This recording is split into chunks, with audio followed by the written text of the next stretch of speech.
ওয়াশিংটনে আসন্ন বৈঠকের আগে মার্কিন প্রেসিডেন্ট ডোনাল্ড ট্রাম্প ইউক্রেনের যুদ্ধ নিয়ে এক বিতর্কিত বার্তা দিয়েছেন। তিনি সোশ্যাল মিডিয়া প্ল্যাটফর্মে লিখেছেন, ভ্লাদিমির জেলেনস্কির হাতে এখন যুদ্ধ থামানো বা চালিয়ে যাওয়ার সিদ্ধান্ত। তার দাবি, ক্রিমিয়ার প্রশ্নে আর আশা না রেখে ন্যাটোতেও ইউক্রেনের প্রবেশের চেষ্টা বন্ধ করলেই বন্ধ হবে যুদ্ধ। ট্রাম্প মনে করিয়ে দিয়েছেন, বারাক ওবামার আমলে 2014 সালে ক্রিমিয়া রাশিয়ার হাতে চলে যায়, কোনো রকম যুদ্ধ ছাড়াই। ওয়ালটন এখন দেশের সীমানা পেরিয়ে পৌঁছে গিয়েছে 50টিরও বেশি দেশে। ওয়ালটন, ঘরে ঘরে বিশ্বজুড়ে। এই বক্তব্য মূলত ক্রেমলিনের দাবিরই প্রতিধ্বনি। রাশিয়া শুরু থেকেই বলছে ক্রিমিয়া তাদের নিজস্ব অংশ এবং ইউক্রেন কখনোই ন্যাটোতে যুক্ত হতে পারবে না।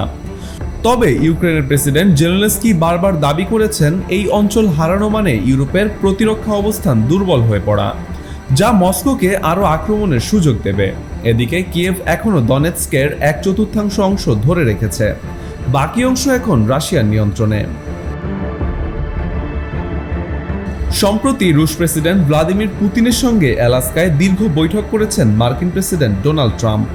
বৈঠক ফলপ্রসূ বললেও তিনি শর্ত দিয়েছেন, ইউক্রেন যদি দনেৎস্ক ও লুহানস্ক ছেড়ে দেয় তবে রাশিয়া যুদ্ধবিরতিতে সরাসরি রাজি হতে পারে। তবে এই প্রস্তাব প্রত্যাখ্যান করেছেন ভ্লাদিমির জেলেনস্কি।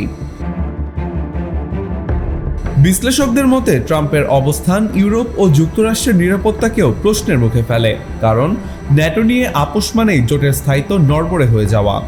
পুতিনের দাবি, যে কোনো শান্তি চুক্তিতে যুদ্ধের মূল কারণ অর্থাৎ ন্যাটোর সম্প্রসারণ বন্ধ ও রুশভাষীদের প্রতি ইউক্রেন রেজিমের জুলুমের অভিযোগ মেটাতে হবে। এই পরিস্থিতি দেখাচ্ছে শুধু কূটনীতির টেবিলেই নয়, বিশ্বশক্তির ভবিষ্যৎ অবস্থানও নির্ধারণ হবে এই যুদ্ধের ফলাফলেই।